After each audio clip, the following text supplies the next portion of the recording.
Welcome back to Brentford Fan TV. This is the Aston Villa preview, and we're going to quickly review the Everton game. And so, immediately, what were your thoughts on the Everton game, then? I thought we had some chances, but not too many good ones, I don't think.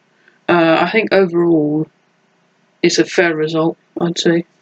Yeah, I think it was a fair result, because I thought we controlled the game, even though Everton had the better chances, and I thought we had a lack of threat, though, despite controlling the game. But then again, despite controlling the game, they're better at the 3 1-on-1s with Flecken. Yeah. And so I think a draw is fair. Yeah, the game would have been so much different without Flecken being there, making those saves. It's incredible. Better had gone past all the defenders, particularly Pinnock. And yeah, it's just everyone thought Better was going to score in all 3 of those chances. One time Flecken just makes himself big enough, gets in the way. Other time he gets enough of a touch to move it to the right at the post. And yeah, I think it did that again. Yeah, for a striker, you can get it, you might get it wrong the first time, but you often make up for it the second or the third time. But for Beto to miss 3 1-on-1s, it's pretty poor for any Premier League striker. Yeah. And he's in good form as well going into the game. Yeah. And so, maybe we got a bit lucky. Credit to Flecken, of course. But you mentioned Pinnock, Beto getting past him. I think it is worth talking about Ethan Pinnock this season and in that game in particular, because at the start of the season he had quite a few bad performances, mistakes, but then he got injured and Van den Berg came in and he was brilliant. But then obviously Van den Berg recently got injured, so Pinnock's back in. Now he's back from his injury. That at the time was pretty good, but we thought he started well against West Ham. He didn't have much to do against Leicester, although he did sort of get turned inside out by an ageing Jamie Vardy. But for Beto's first and third 1v1, they were both mistakes by Pinnock, which is really frustrating. But what's even more frustrating is it wasn't like a passing mistake like we often see with Pinnock, where he's not too good on the ball. These were defensive actions. One was a slide tackle, it was a 1v1 defending and he just slipped, and Beto got past. And the other one was a slide tackle, the third one, and it just wasn't adequate enough, and Beto continued with the ball and getting past. And so, yeah, it's a bit unfortunate to see this Pinnock downfall. Yeah, it's because a couple of seasons ago he was our best centre-back. And he had that great partnership with Ben Mee. But it seems like since then he's just slowly gone a bit downhill. And I think maybe part of what is this season is injuries. You said he started the season not as well, but I think the injury doesn't help at all. Yeah, it was only 2 seasons ago where we were brilliant. He had that great partnership with Ben Mee, and it was only last season where he was our player of the season. Yeah, fan voted player of the season. I'm pretty sure I voted for him in that, and so it's a very unfortunate fall off. And maybe it's just one of those things where age has caught up to him, or maybe he's not high on confidence. But either way, we know we have a good replacement in Van den Berg whenever he's not injured, and Collins is a brilliant centre-back. And so we're fine at centre-back position, but it is unfortunate to see him sort of have bad form. And I've also outlined in the notes Brian Mbeumo, because I think he just wasn't very good. And he's like that a lot this season. What do you reckon? Yeah, I feel like in some games he just goes quiet. I don't see much of him at all, and I'm wondering maybe that could be down to a bit more of playing a bit more on the left with Sharda. But also, again, when we played on the right with Mbeumo, he hasn't had much of an impact, especially in this game, where all he did really that I can think of is he had the shot that led to Wissa's goal. Yeah, what I thought Everton did very well was they nullified him very well. Like a lot of teams that we play, they don't seem to double up on Brian Mbeumo, and he has easy cut-ins. But against Everton, he tried, and he didn't have any chances to go either way down the line. So they were always doubling up on him.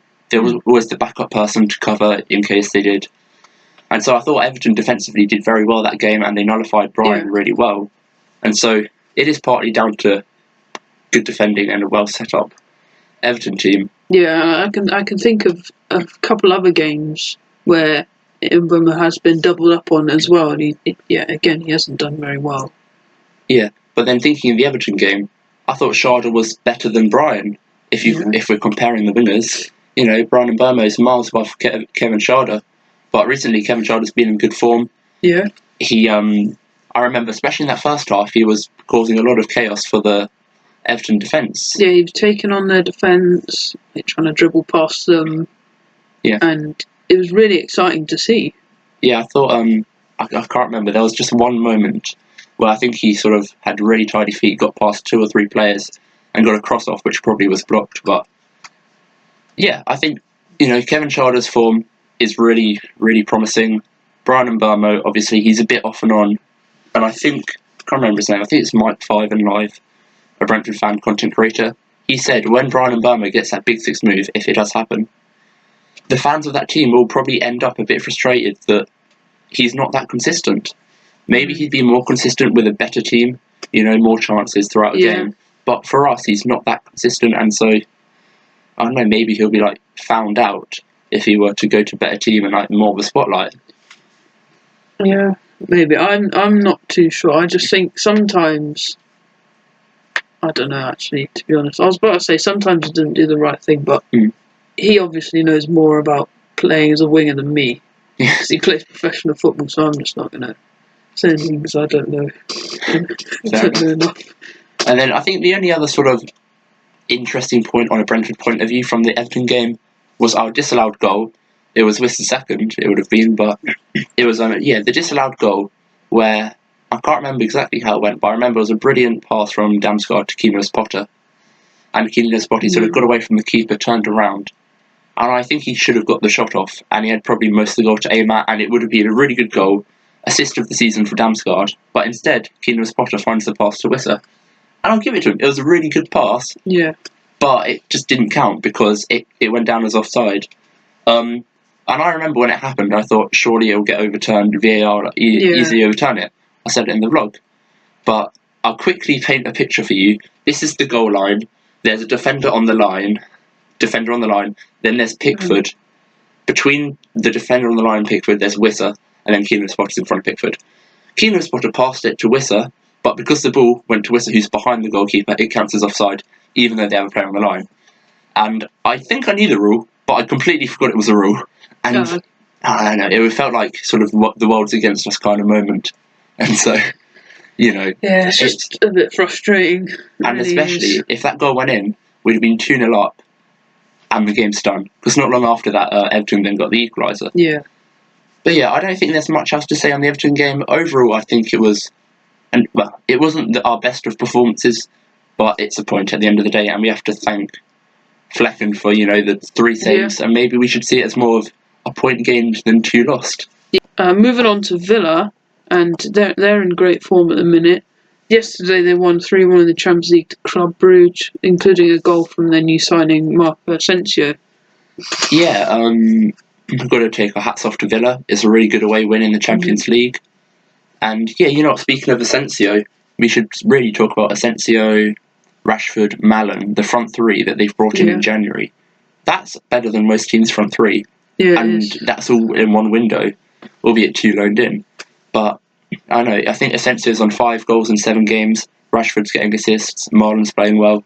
And so really, they're a real threat going forward, and our not so tight defence will have a lot to put up with. Yes, they will. Yeah, and I also saw the other day, we're the only team, I think, in the top 4 leagues in England to have not kept a clean sheet at home. That's crazy, because all of our clean sheets have been away this season, 5 of them, which is decent, but... And 2 or 3 of them in the last 4 away games. Yeah. So it's... at least we're on the... Well, at least we're seeing more clean sheets than we were at the start of the season, but still, it's... Yeah. But we're talking about Villa at the minute, and should we talk about our last game against Villa? Yeah, it was a 3-1 loss. I remember Damsgaard got one back from 3-0 down, but yeah, Villa were better than us that day. I remember hearing commentators say during the game that Villa never play that well after they're in the Champions League, they don't have many wins, but then obviously they go on to beat us. And we're playing them again after they've just played in the Champions League. Yeah. Hopefully we can actually beat them this time, because we're at home, maybe we'll have Norgard back, we don't actually know yet. But yeah, hoping for a win. And, it'll be interesting to see how the crowd will be with Ollie Watkins. Yeah, it's an interesting one because last year at our home game, the same fixture, he scored and he appeared to celebrate. He later explained that he was. Well, no, he pointed at it. He pointed at someone in the crowd and he was saying something to them. Yeah. And it's taken sort of out of context by everyone that he's having a go at everyone. Thought he was celebrating and having a go at everyone. He later explained that it was just one person in the crowd. Yeah. And yeah, after that, fans took it the wrong way, took it personal, and yeah. So it'll be interesting to see if he does score. I'm sure he won't go over the top with a celebration. I wouldn't be surprised if he gets booed on Saturday. I wouldn't be surprised. It's just how Brentford fans are. But no foul language and chants towards him like last time. Yeah, hopefully. I mean, I remember that was a great game because it was like the housery from Morpie and Martinez, all of that. There were like 2 red cards that game, about 10 yellow cards. And there probably should have been more red cards. Yeah, I thought Martinez should have had a red card. He definitely should have. Yeah. But yeah, it's not what it was a terrible game to be on the receiving end of losing. Yes. But it happens. It's football. But yeah, and like this year, I would say it's 2 completely different. Well, maybe not completely different teams, but 2. Yeah, completely different teams because they've brought in loads this January. We've changed up a few things. Yeah, Damsgaard's now more. Damsgaard's now the greatest player in the world. So. Yeah. But yeah, we definitely.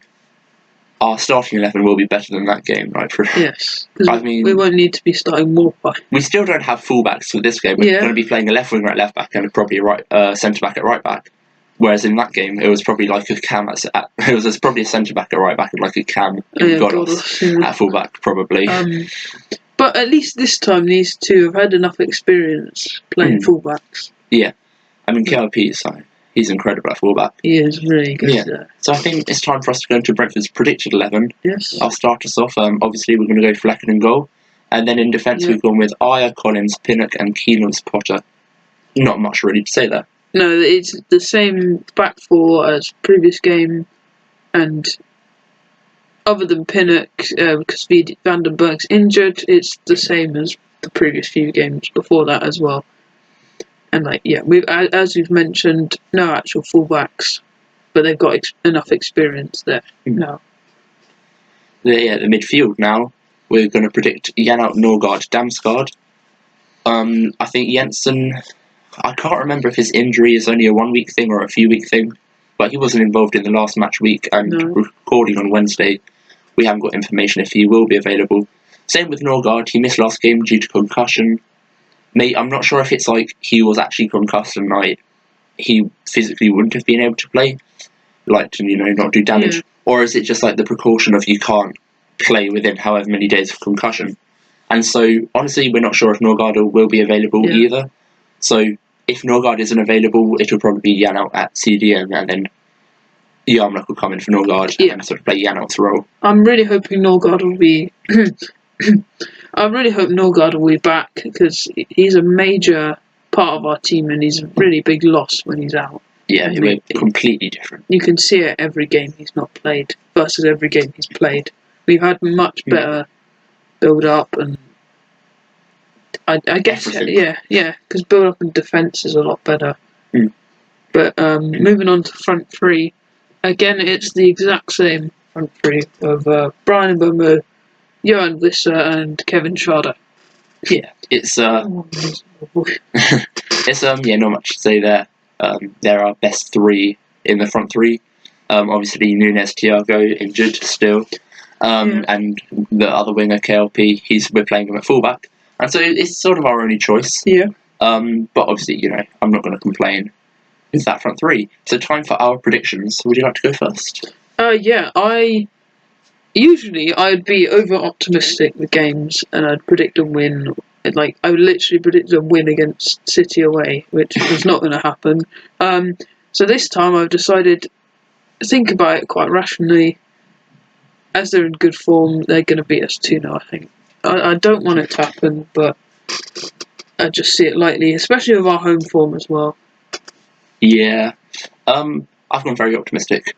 Yes. I'm usually more pessimistic, but I'm just going to say 3-1 win. I just get sort of like Newcastle at home vibes.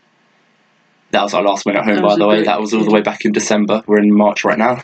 But yeah, that was at the start of December as well. But yeah, I'm getting like Newcastle sort of vibes. I just reckon we're going to do it. Do you reckon we could play a similar system to them? Possibly. Have a 4-4-2 instead, and have Yeah. Damsgaard and Carvalho left mid, right mid. Yeah, you know, I didn't actually consider that. We might bench Sharjah and sort of play a 4-4-2. But I think the reason we won't do that is because sort of like Jensen being injured. Yeah. Because when we have done that, we've been playing sort of Norgard, Jen, Jensen, and then Damsgaard in front of them. And so, yeah, it's possible with Yarmouk, but I don't think we will. And yeah, you know, I'm being very optimistic, you're being a bit pessimistic or realistic. And so yeah, I think that's all there is to say for this preview video. Yeah. Thank you for watching, and enjoy many of our other videos.